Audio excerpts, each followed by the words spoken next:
it's Destiny.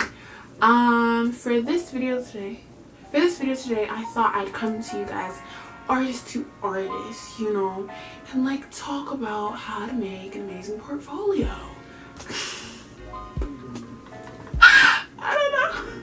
Well, I did a 90s cliche, but like, yeah, no. So for today's video, I'm going to be talking to you guys about how I made a outrageously righteous portfolio and got into the only school I applied for, which is my dream school. Can you say Black excellence? Naija no de carry last. So yeah, so this is basically like all my tips and all the advice that I've gathered when I went for a portfolio review at my school, FIT, and with different artists telling me like what makes their portfolio when they apply to jobs or when they apply to school, and with the other YouTube videos I've watched. So yeah, one thing that I really feel like helped get me through the door was that I had a brand new narrative. Well, like, obviously no narrative is truly brand new, but I was able to bring a new perspective to it.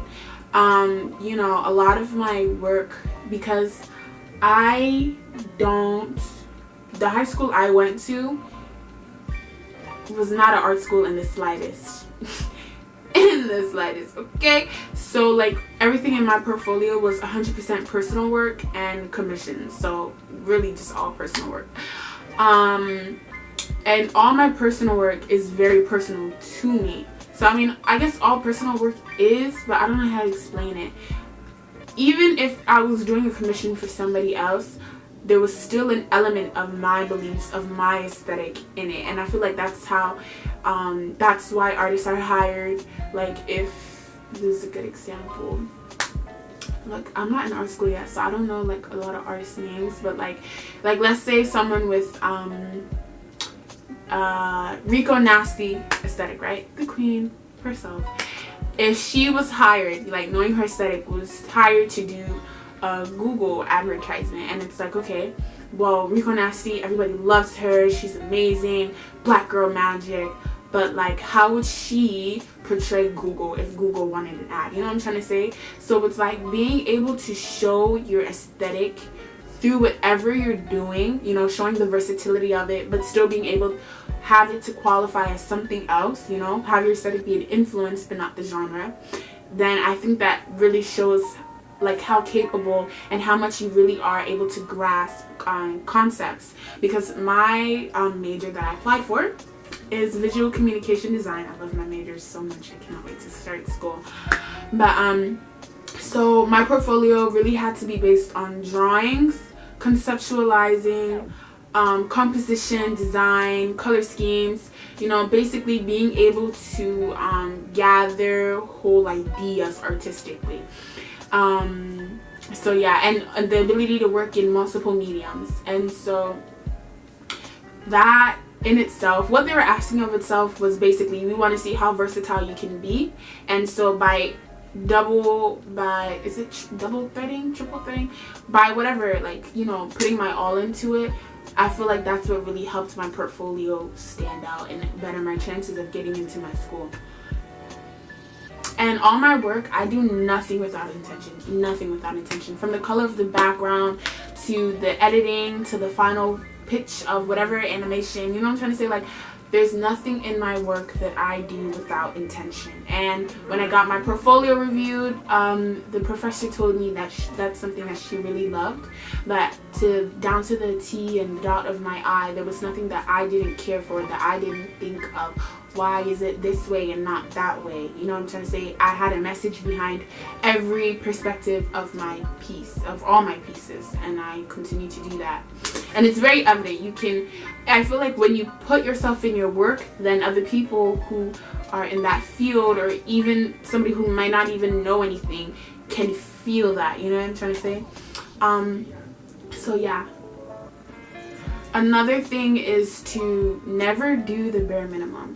As a black person, you know, I have to work twice as hard just to be seen as half as good. So I naturally can never do the bare minimum, but I do know, like, when I got my portfolio reviewed, the professor told me that to not do the bare minimum either, but to not do the maximum. So I think if I'm remembering correctly, most art schools, when you're applying, you're gonna use Slider, which is like their portal for uploading portfolios.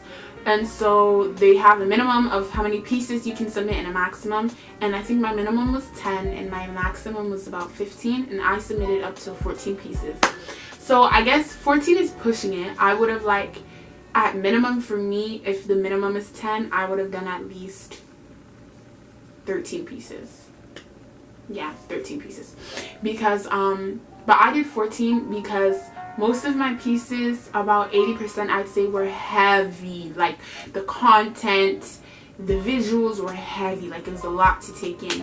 But like for the rest of them, it was more like slight work to show more of my growth. No, I didn't. I can't remember. Anyways, but yeah, so I concentrated with my most powerful pieces. I put a lot in the descriptions. Also, if you put a lot in the descriptions, please make sure it's balanced, because I know I put a lot. I put so much that I had my the final animated version of one of my pieces, right? And then in the next piece I uploaded was the sketching I did for it, and then I broke in my description of the breakdown of the piece into 2 parts, and each description was a connecting part. And so that is a lot, but in other pieces that I uploaded, I remember I only put like a single line. That was it. And the piece itself was very shallow. Like it wasn't shallow, but it wasn't too much to take in. You get what I'm trying to say? So yeah, so make sure that your portfolio isn't too much, and that if it is, you're able to somehow balance it out. Make sure the composition of your portfolio is really important. All across the board, no matter what art major you're applying for, I can guarantee you that your composition is something major professionals look at. I feel like to them that's the most basic thing that a professional can do. And so if you can't even get that right, it's like, why would we want to teach you? Why would we do that? We would not do that. So yeah, and by composition, obviously I mean from how you organize and how you place your pieces. So some of the pieces, like I know my Princess Destiny logos, because I showed them the process in making it. It was kind of hard because the Princess Destiny logo is just the letters, right? I'm showing different versions of the letters and how I came to my final piece. So it wasn't like a picture and then another picture. There was a lot of negative space.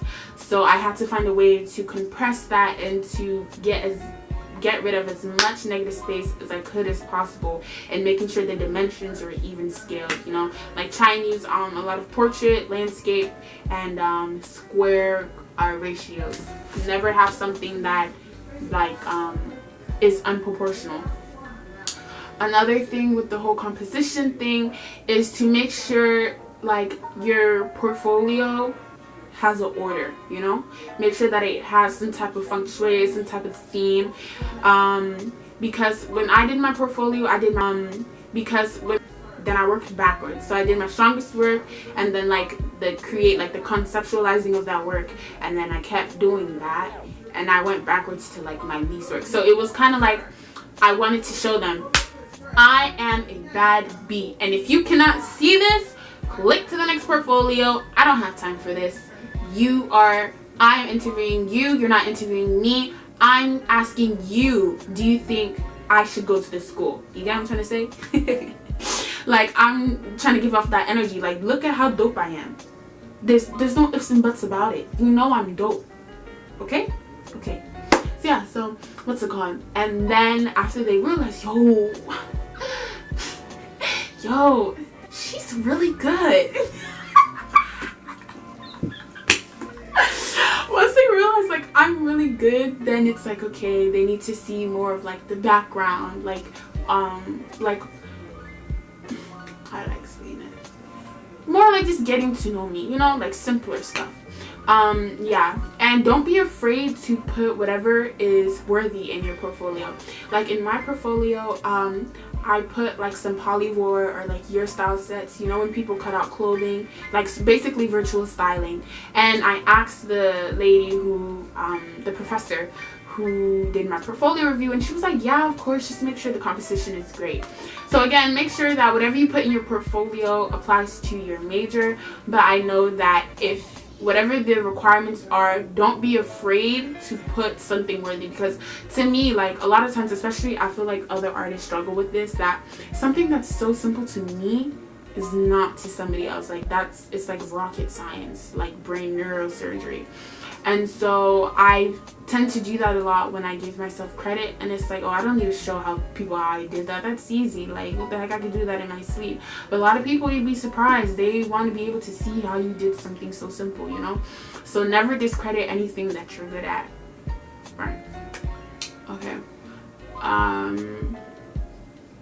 Also, do not wait to the last minute to do anything, especially because like when I was looking into applying for Parsons, they make you create a whole new project just to apply to their school.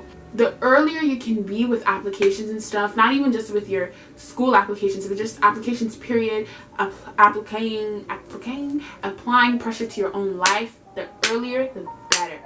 So basically, right, try and work as ahead of your game, ahead of your deadlines as you can, because that's going to pay off in the long run.